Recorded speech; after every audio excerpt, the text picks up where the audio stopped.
नमस्कार दोस्तों, secret channel पे आपका स्वागत है। तो दोस्तों, पिछले हफ्ते हमने एक वीडियो बनाया था जिसमें हमने एक नया सेक्टर एनालिसिस करके फाइंड आउट किया था कि रियल्टी के साथ में और ऐसा कौन-सा सेक्टर है जो सबसे तेज रियल्टी के साथ में भाग सकता है। तो पिछले हफ्ते हमने 2 ऐसे सेक्टर फाइंड आउट किए थे। फिर आपको इस हफ्ते में उनका परफॉर्मेंस देखेंगे और अगर आपने ऑटो सेक्टर और रियल्टी सेक्टर में अगर आपने पैसा नहीं बनाया है, अगर आप लेट हो गए उसमें, तो अब वो तो सेक्टर आगे च चलने लगे, मतलब काफ़ी आगे निकल चुके हैं। वो सेक्टर्स के स्टॉक्स को अगर देखेंगे तो 20% 30% आगे जा चुके हैं। अगर उनको अभी आप पीछे भागेंगे उनके, तो हो सकता है कि आपको बहुत ज़्यादा फ़ायदा नहीं होने वाला वहाँ से। तो अब हम यहाँ पर एक नया सेक्टर आइडेंटिफ़ाई करेंगे, 1 या 2 जो भी हमें मिलेंगे। और अगर पिछले हफ्ते हमने कुछ सेक्टर्स को आइडेंटिफ़ाई किया था, तो पैसा कहाँ बन सकता है अच्छे प्रायोरिटी के बेसिस पे, मतलब स्टॉप लॉस हमारा कम हो और प्रॉफिट हमारा ज़्यादा हो, यानी कि रिस्क रिवॉर्ड रेशियो हमारा कहाँ फिट बैठेगा, उस हिसाब से देखेंगे कि जैसे रियल्टी में और ऑटो में जो पैसा बना था, अगर सेक्टर वाइज मैं बात करूँ तो डीएलएफ को देखिए, प्रेस्टीज को देखिए, टीवीएस मोटर को देखिए। अब कुछ ऐसे स्टॉक्स हैं जो आप अगर उनको देखोगे तो बहुत अच्छा पैसा बना के दिया। टाटा मोटर को देखिए। तो ये सारी चीजें हैं। अब इनके अलावा और कौन से आउट परफॉर्म कर रहे हैं निफ्टी को, तो मार्केट देखिए, ओवरऑल मार्केट को देखेंगे तो मार्केट बहुत अभी भी बुलिश होने के लिए तैयार हो रहा है। मतलब मार्केट नेगेटिव जब था तब भी ये सेक्टर आउट परफॉर्म कर रहे थे मार्केट को, लेकिन ऐसे भी कुछ सेक्टर हैं जो मार्केट को अब आउट परफॉर्म करने के लिए तैयार हो रहे हैं। तो हम उन सेक्टर्स के बारे में बात करेंगे। तो सीधे हम चार्ट पे चलते हैं। पहले निफ्टी को देख लेते हैं। ये मैंने निफ्टी का चार्ट खोला हुआ है। अभी अगर यहाँ पे देखें तो मंथली ये चार्ट है आपका, पहला वाला चार्ट। ये आपको 60 के ऊपर है, यहाँ कोई प्रॉब्लम नहीं है कि लॉन्ग टर्म एकदम हमारा मजबूत है। अगर यहाँ वीकली को देखेंगे तो ये अभी 60 को क्रॉस नहीं किया है, यानी कि अभी भी यहाँ कुछ कंसर्न है, कुछ तो मतलब ऐसा मोमेंटम बहुत ज्यादा आपको नहीं मिलने वाला। अगर ओवरऑल चार्ट देखेंगे तो यहाँ पे 20 मूविंग एवरेज के ऊपर क्लोज किया, यानी कि ये देखिए पिछले 3 हफ्ते से नीचे था, अभी इसी हफ्ते में इसके ऊपर क्लोज दिया, यानी कि बहुत कुछ ठीक होने वाला है। तो अभी इसके बाद हम डेली चार्ट पर जाते हैं सीधे, तो यहाँ देखिए 60 को क्रॉस कर दिया इसने, यानी कि अगर हम अगले हफ्ते के लिए देखें तो निफ्टी में कुछ ऐसा माहौल लग रहा है कि अगले हफ्ते ये 60 को क्रॉस कर देगा, मोमेंटम हाई हो सकता है। तो और वो हमें कंफर्म कैसे होगा, अगर ये हमारी कैंडल का हाई ब्रेक होता है तो। उसके बाद बैंक निफ्टी में देखते हैं, और अगर नीचे जाता है तो कोई बात नहीं, क्योंकि अभी भी हमारे पास अगर निफ्टी में स्टॉप लॉस लेंगे तो ये वीकली कैंडल का लो का स्टॉप लॉस हो जाएगा। ये जो वीकली कैंडल है इसके लो का स्टॉप लॉस होगा।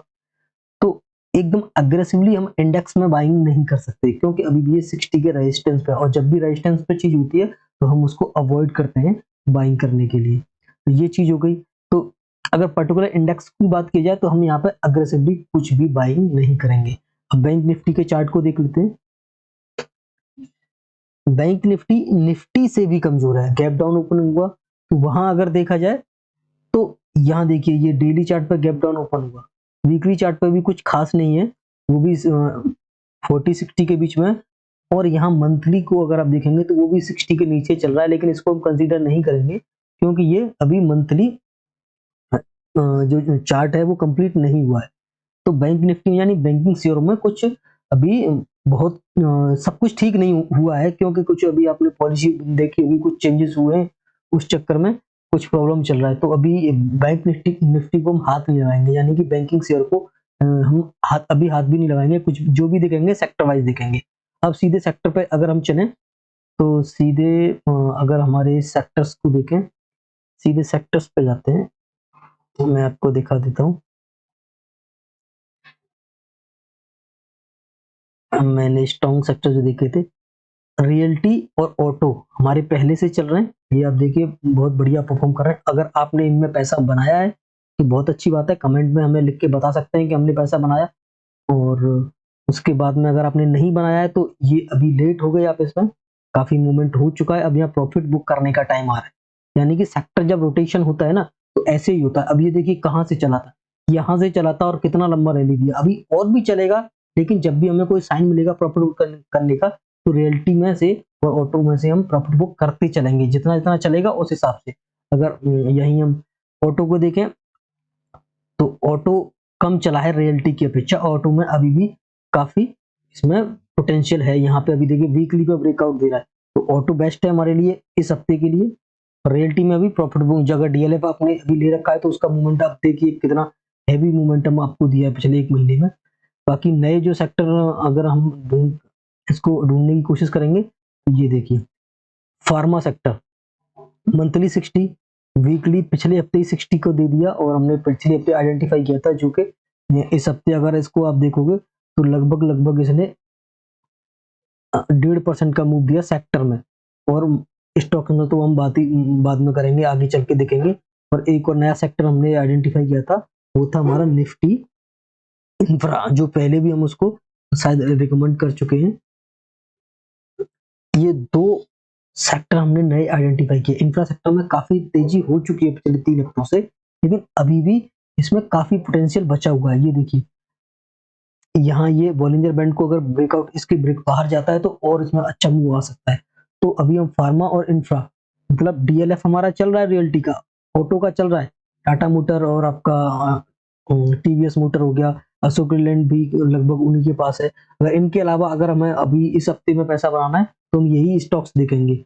और इनके अगर पर्टिकुलर स्टॉक्स के बारे में बात करें तो मैंने जो लिस्ट में से आपके लिए जो फाइंड आउट किए हैं वो 3 स्टॉक्स निकाले। टाटा मोटर हमारा चल ही रहा है, वो काफी टाइम से चल रहा है, थोड़ा स्लो चल रहा है, लेकिन अभी अगर इस हफ्ते का मूव आप देखेंगे तो 4.5% 4.25% का मूव आया है उसमें, लेकिन अभी यहाँ से मोमेंटम जस्ट शुरू हुआ है एकदम। ये देखिए वीकली को बॉलिंजर बैंड स्क्वीज ब्रेकआउट दे रहा है। अब इसका आप देख सकते हैं कि कितना बड़ा ब्रेकआउट है, ये वीकली पे ब्रेकआउट हो रहा है।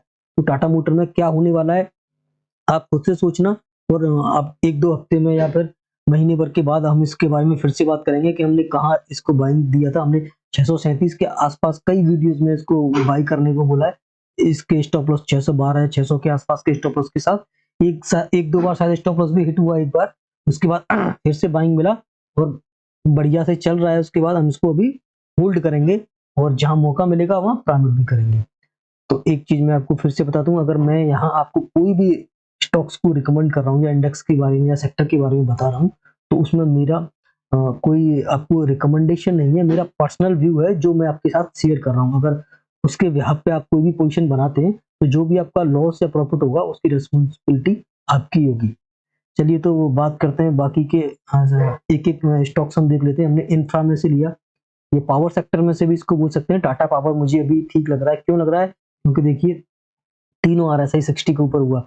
ये आपका मंथली हो गया, वीकली हो गया और डेली भी 60 को हो गया, और ये मूविंग एवरेज के भी ऊपर है, 20 मूविंग एवरेज देखेंगे।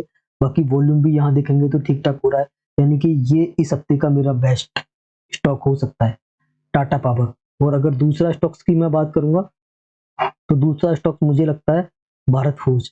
ये आपको इंफ्रा में आप बोल लीजिए, इसको ऑटो में बोल लीजिए, ये आप इसको डिफेंस सेक्टर का स्टॉक भी बोल सकते हैं क्योंकि ये डिफेंस के लिए भारत की आर्मी के लिए गाड़ियां बनाता है। तो वो सारी चीजें हैं, इसमें ये स्टॉक्स भी मुझे बेस्ट लग रहा है। इसमें क्या बेस्ट है कि ये देखिए सपोर्ट ले रहा है एडवांस, अगर इसको वीकली पर सपोर्ट ले रहा है, मूविंग एवरेज का सपोर्ट ले रहा है, वो छोटे छोटे कैंडल अभी बना रहा है, यानी कि मोमेंटम अभी जस्ट स्टार्ट हो रहा है इसका।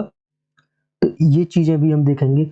उसके बाद अभी इसमें बहुत तेजी से मोमेंटम नहीं आया क्योंकि अभी ये 60 को क्रॉस नहीं किया। आप चाहे तो 60 डेली पर 60 को क्रॉस होने के बाद भी ऐड कर सकते हैं और अभी भी ऐड कर सकते हैं। छोटा सा स्टॉप लॉस आप मूविंग एवरेज का यहाँ पे लगा सकते हैं, बहुत छोटा स्टॉप लॉस है। और अगर डेली पे देखेंगे तो आपको लगभग एक डब्ल्यू पोटेंशियल दिखेगा जिसके आप ब्रेकआउट पर ट्रेड ले सकते हैं। ये आपका ब्रेकआउट ट्रेड होगा यहाँ पे, अगर 1085 के आसपास 90 के आसपास का आपका ट्रेड बनेगा तो छोटा सा 1000 रुपए का स्टॉप लॉस मतलब लगभग 80 रुपए का 70 रुपए का स्टॉप लॉस होगा, उससे आप ट्रेड करते चलें। और बाकी एक और स्टॉक मैं आपको यहाँ पे अपने हिसाब से सजेस्ट करना चाहूंगा, फार्मा सेक्टर जो हमने आइडेंटिफाई किया था वो मुझे सबसे बेस्ट स्टॉक यहाँ पे जो अभी मेरे रिस्क रिवार्ड में फेवरेबल है वो है जाइडस लाइफ साइंस। ये एक फार्मा सेक्टर कंपनी है और यहाँ अगर देखेंगे तो मंथली 60, वीकली 60, डेली 60, थोड़ा सा मोमेंटम आ चुका है, ये लगभग डब्ल्यू पैटर्न बना के ऊपर चला है। लेकिन यहाँ अगर देखेंगे तो पिछले वीक अगर कैंडल को देखें तो बहुत बड़ी वॉल्यूम के साथ उसने मूविंग एवरेज को ब्रेक किया था।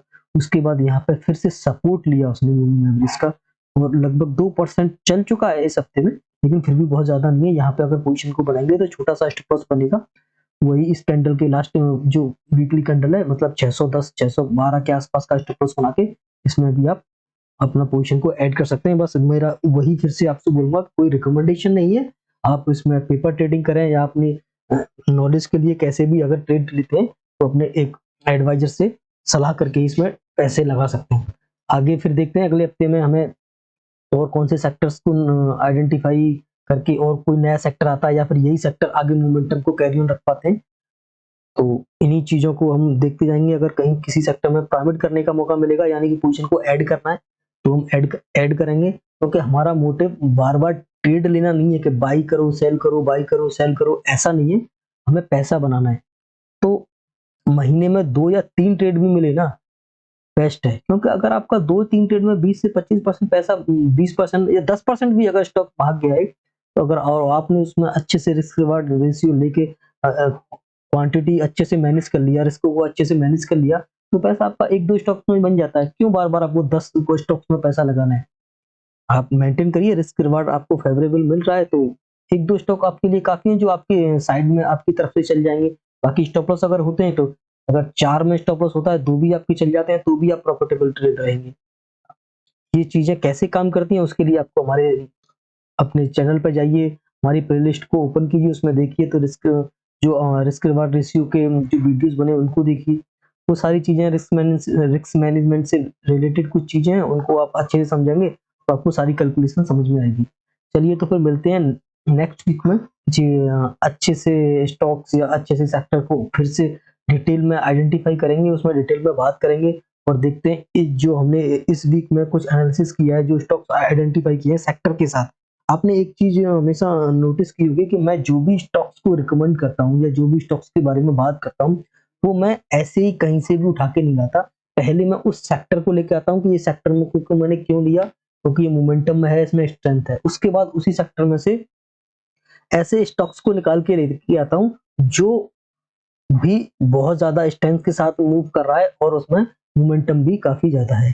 तो ये दोनों चीज़ें हैं कि अगर हम सेक्टर के साथ जाएँगे स्टॉक के पास, तो अच्छा खासा हमें मोमेंटम देखने को मिलेगा। और डायरेक्टली अभी जैसे आईटी सेक्टर में अगर देखेंगे तो बहुत ज़्यादा मोमेंटम नहीं है, इसलिए मैं कोई भी आईटी का स्टॉक यहाँ पर रिकमेंड नहीं कर रहा हूँ। हो सकता है आईटी में बहुत अच्छा बूम आ जाए, कल को चल जाए, लेकिन मेरे सेटअप में नहीं बैठता, तो मैं वहाँ से रिकमेंड नहीं कर सकता।